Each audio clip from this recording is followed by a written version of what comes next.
आज एक ऐसे शोक में डूबा है जिसे शब्दों में बयां करना मुश्किल है, क्योंकि देश ने न सिर्फ अपने बेहतरीन फाइटर पायलटों में से एक को खो दिया, बल्कि एक बेटी ने अपने पिता को, एक पत्नी ने अपने जीवन साथी को और बुजुर्ग माता पिता ने अपने जवान बेटे को खो दिया। दुबई एयर शो में शुक्रवार दोपहर हुए एक हादसे ने भारतीय वायुसेना के विंग कमांडर नमांश सयाल की जिंदगी छीन ली और इसी एक पल में पूरा देश उन दर्दनाक तस्वीरों का गवाह बन गया जिन्हें भूलना आसान नहीं होगा। अब हादसे से पहले का एक वीडियो सामने आया है जिसमें विंग कमांडर सयाल मुस्कुराते हुए दिखाई दे रहे हैं और आत्मविश्वास के साथ रक्षा राज्य मंत्री संजय सेठ, यूएई के भारतीय राजदूत दीपक मित्तल और विदेश मंत्रालय के अतिरिक्त सचिव खाड़ी असीम महाजन से बातचीत कर रहे होते हैं। उनकी मुस्कान में वो भरोसा साफ झलक रहा था जो एक अनुभवी पायलट का होता है और कोई ये सोच भी नहीं सकता था कि कुछ मिनटों बाद वही मुस्कान इस देश की आखिरी याद बन जाएगी। ये हादसा उस समय हुआ जब इंडियन एयरफोर्स का तेजस लड़ाकू विमान दुबई एयर शो में उड़ान प्रदर्शन कर रहा था। दोपहर अल मखतूम इंटरनेशनल एयरपोर्ट के पास तेजस अचानक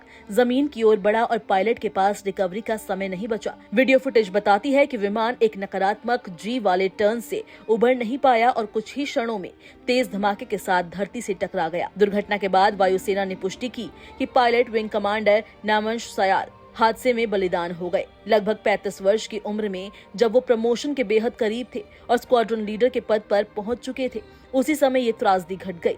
उनकी शहादत ने न सिर्फ वायुसेना में उनके साथ काम करने वाले साथी अधिकारियों को हिला दिया, बल्कि उनके गृह नगर हिमाचल प्रदेश के कांगड़ा जिले के पतियालकर गांव को भी सदमे में डाल दिया।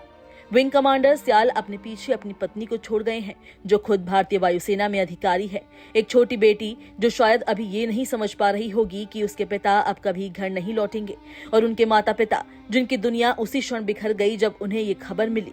उनके एक रिश्तेदार ने कहा कि पूरा गाँव आज शोक में है। वो बहुत विनम्र इंसान थे, उन्हें जल्द प्रमोशन मिलने वाला था। ये बयान न सिर्फ उनके व्यक्तित्व का प्रमाण है, बल्कि उन सपनों की याद भी दिलाता है जो अचानक टूट गए। ये हादसा तेजस विमान का दूसरा बड़ा क्रैश है। इससे पहले मार्च में राजस्थान के जैसलमेर में एक तेजस दुर्घटनाग्रस्त हुआ था, लेकिन तब पायलट सुरक्षित निकल आए थे। लेकिन इस बार विंग कमांडर सयाल उतने भाग्यशाली नहीं रहे। इंडियन एयरफोर्स ने दुर्घटना के कारणों का पता लगाने के लिए कोर्ट ऑफ इंक्वायरी गठित कर दी है।